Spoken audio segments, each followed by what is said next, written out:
Que le Seigneur vous bénisse. Amen. Moi, je suis le pasteur Ruth Oyissi, l'épouse de l'apôtre Oyissi Stanislas. Je voudrais rendre mon témoignage parce que Jésus a fait une grande chose pour moi. Il faut dire que lorsque j'avais 17 ans, dans l'année où j'ai eu mes 17 ans, le Seigneur a permis que lui et moi nous nous fiancions. Et en cette année-là, le Seigneur m'a donné une révélation. Dans cette révélation, il m'a dit qu'il allait me bénir avec un fils. Et que je devais veiller sur l'éducation de cet enfant. Parce que plusieurs de ces serviteurs de ce siècle ont raté l'éducation de leurs enfants. Ils étaient en songe. Et celui qui me donnait le message avait le cœur blessé.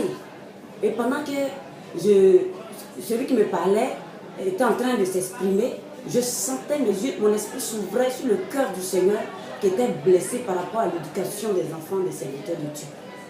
Donc, quand je me suis réveillée, j'ai parlé avec le Seigneur. Et pour moi, comme je me suis fiancée toute petite, certainement je vais vite avoir un enfant, je vais vite me marier pour avoir un enfant et pour pouvoir avoir cet enfant spécial que Dieu m'a promis.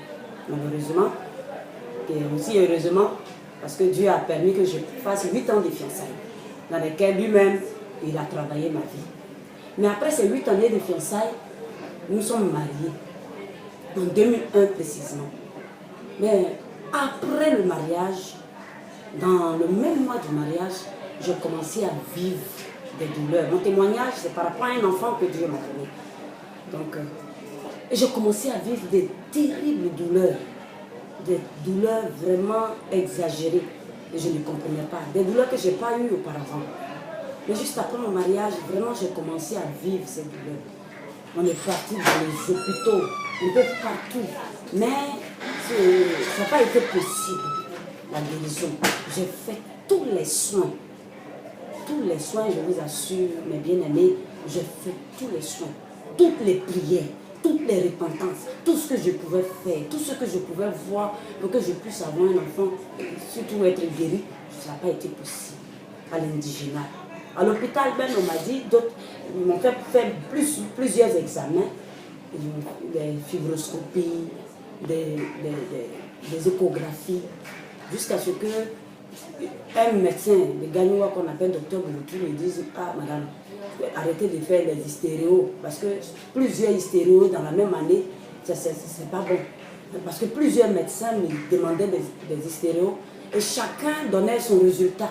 L'autre dit c'est un fibrome, d'autres disent c'est un kyste, d'autres disent non c'est pas un kyste, c'est le gaz qui est dans le ventre, d'autres disent c'est pas le gaz, l'autre dit c'est l'intestin qui est plus long que l'autre. Il y a eu plusieurs interprétations. Et je ne savais plus vraiment ce que j'avais. Et j'en souffrais énormément. Mais ce qui était merveilleux, lorsque je parlais de ça au Seigneur, c'est comme je voyais le Seigneur arrêter et qui me regardait avec un regard de compassion, mais qui me dit en même temps, ne t'inquiète pas de ça, mais fais mon œuvre. Et par la grâce de Dieu, j'avais cette force de faire l'œuvre, d'aller prêcher l'évangile, gagner les âmes, bâtir les disciples. Et je faisais cela avec zèle, avec amour. Mais quelque part, quand la douleur commençait, je plaidais, je demandais au Seigneur de me guérir, mais il ne me guérissait pas. Mais ce qu'il me demandait, c'était de lui servir. Et dans la douleur, pendant que j'exerçais le ministère, excusez-moi, pendant que j'exerçais le ministère, je pouvais être en train de souffrir de douleur et puis prier pour les gens, faire leur délivrance. Des femmes qui ne faisaient pas d'enfants, le Seigneur m'a amené à prier pour elles et puis moi-même, je n'en avais pas. Arrivé à un certain moment, c'était vraiment devenu difficile parce que on faisait maintenant 12 ans de mariage sans enfants.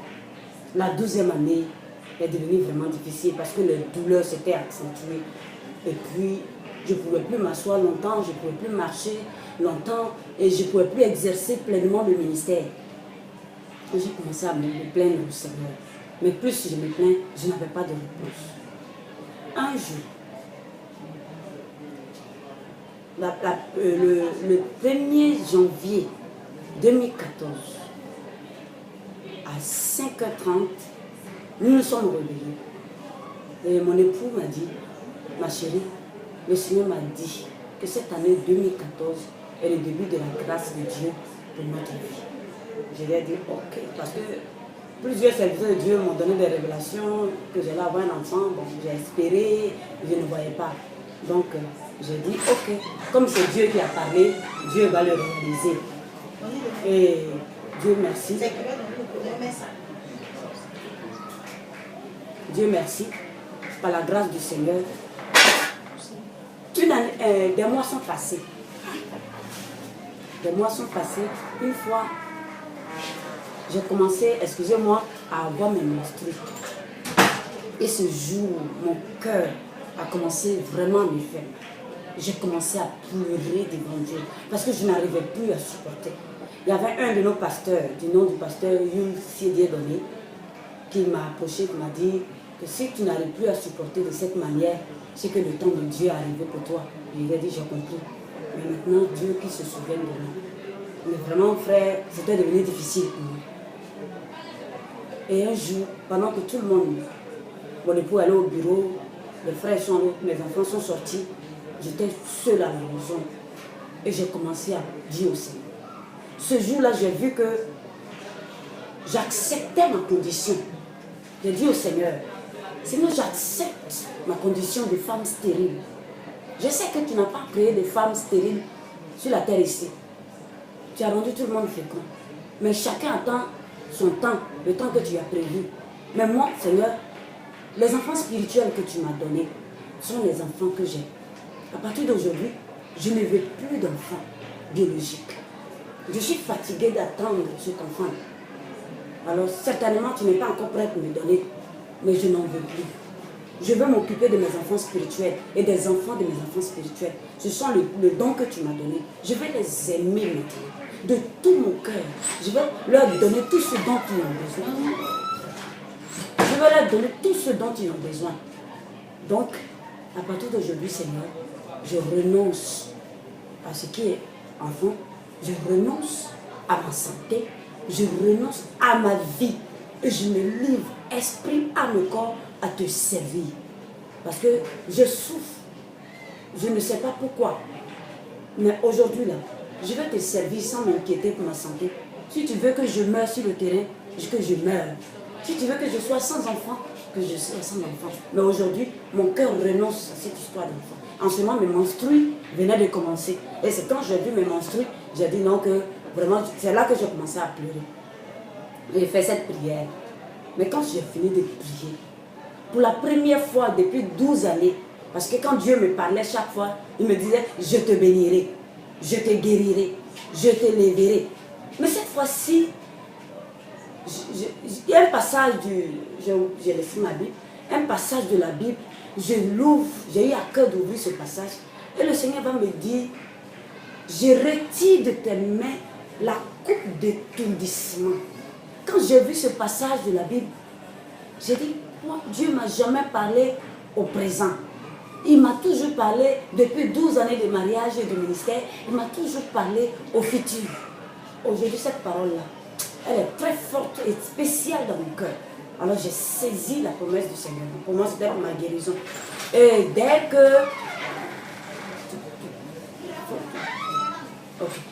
que j'ai fini de lire la parole de Dieu, j'ai dit, bon, comme il y a longtemps que j'étais en train de prier, je vais aller voir pour changer, voilà, la protection que j'avais mise. Je vous assure, bien aimé, au moins quand mes menstrues viennent, quand ça a commencé, une seule goutte, ça vient abondamment et ça fait une semaine. Mais ce jour, lorsque j'ai fini de prier, j'ai dit, bon, je vais aller me changer, j'arrive.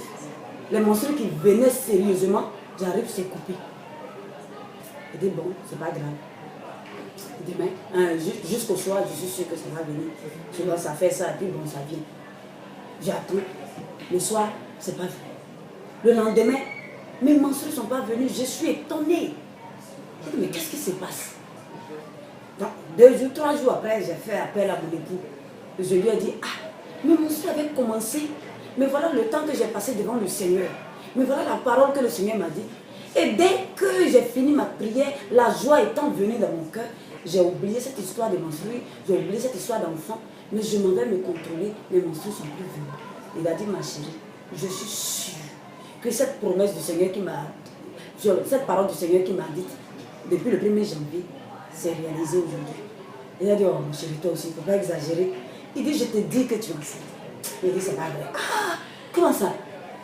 Les menstrues sont venues, c'est coupé, et puis tu dis que c'est une grossesse. Il dit, ma chérie, je te dis que c'est une grossesse. D'accord? Je ne vais pas douter de la parole de Dieu. Je ne vais pas douter du Seigneur. Dieu, il fait tout ce qui est impossible. Donc, le lendemain, il m'a dit, va prendre un test de grossesse. Je t'assure que tu es enceinte. Le Seigneur, là, il ne ment pas. Depuis tu pries, le Seigneur t'a jamais parlé au présent. Et aujourd'hui, il t'a parlé au présent. Il dit, il arrache de tes mains cette coupe d'étourdissement et il te console. Donc, crois à cette parole. Le Seigneur, c'est une grossesse. Il a dit, d'accord. Donc, on a envoyé notre fille qui était là. Il a dit d'aller acheter à la pharmacie un test de grossesse. On a notre fille spirituelle. Donc, elle est allée. Lorsque j'ai fait le test, je suis enceinte. Je suis dépassée, je commençais à trembler. J'appelais mon époux, il me vient voir.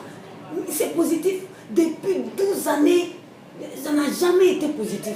Et aujourd'hui, c'est positif. Vraiment, on a commencé à rendre gloire au Seigneur. Avec les larmes, lui rendre honneur, magnificence. Et j'ai appelé une de mes collègues et je lui ai dit que vraiment, j'ai fait mon test de grossesse et voilà, c'est positif. Elle m'a dit, va voir un médecin. Elle m'a mis en contact avec un médecin qu'on appelle le docteur Camara. Lorsqu'il m'a vu, je lui ai dit que vraiment, il peut m'aider pour que j'accouche. Et ce docteur-là m'a suivi jusqu'à l'accouchement. Et j'ai accouché un merveilleux bébé qui est vraiment mignon. Nous l'appelons Don Christ de Saléel, c'est-à-dire le don de Dieu.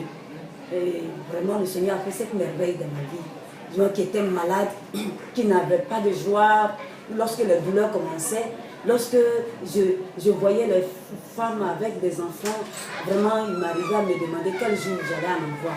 Et le Seigneur lui-même s'est souvenu de moi. Au moment inespéré, lorsque je disais au Seigneur, je n'en voulais plus, Dieu lui-même a décidé de me donner ce projet. Donc je voudrais lui rendre gloire. Et en même temps exhorter mes soeurs qui sont dans ce même cas.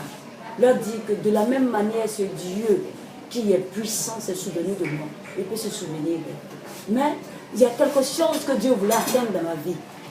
C'était de renoncer à ma vie et au désir d'enfant pour le servir. C'est vrai que je le savais. Je le savais avec zèle, avec amour. Mais mon cœur était attaché à ma santé et à l'enfant, à l'enfantement. C'est vrai que je m'occupais des enfants, de mes filles spirituelles, bien comme des enfants que j'ai mis au monde.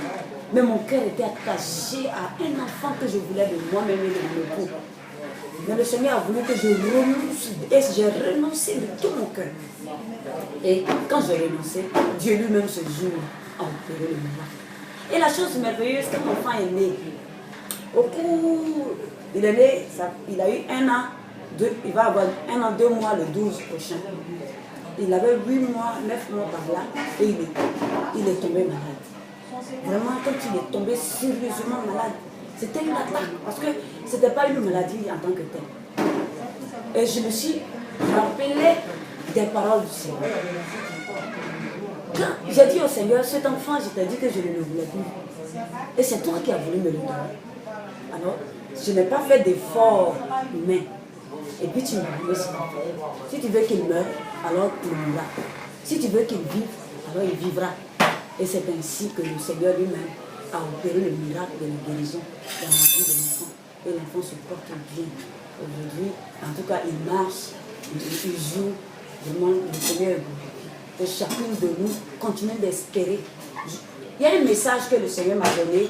J'avais une rencontre avec les femmes de l'église, de notre mission au niveau des San Pedro. Le Seigneur m'a dit de dire aux femmes que, à celles qui ont déjà des enfants, de ne pas se soucier d'enfants, de ne pas s'accumuler encore avec plusieurs, mais de bien éduquer ceux qui sont là et de le servir de tous les cœurs. Et à celles qui sont dans l'espérance, dans l'espoir d'avoir un enfant, qu'elles continuent d'espérer tout en servant le Seigneur de tous les cœurs. Parce que Jésus revient bientôt. Et chaque femme doit se lever pour pouvoir conquérir le monde à Jésus. Si tu n'en as pas, dis au Seigneur que les enfants spirituels qui sont là sont mes enfants. Je veux te servir de tout mon cœur pour que le but de Dieu soit atteint ici en Côte d'Ivoire et dans le monde. Et je suis sûre que ce Dieu qui de toute impossibilité créera cette possibilité pour que, sœur, tu l'enfantes, pour que tu aies l'enfant que ton cœur désire depuis des années. Mais n'en fais pas un souci, n'en fais pas un obstacle au service de Dieu. C'est le Seigneur de tout ton être. Et puis tu vas voir que le Seigneur te donnera cet enfant que tu as tant désiré. Que le Seigneur vous bénisse.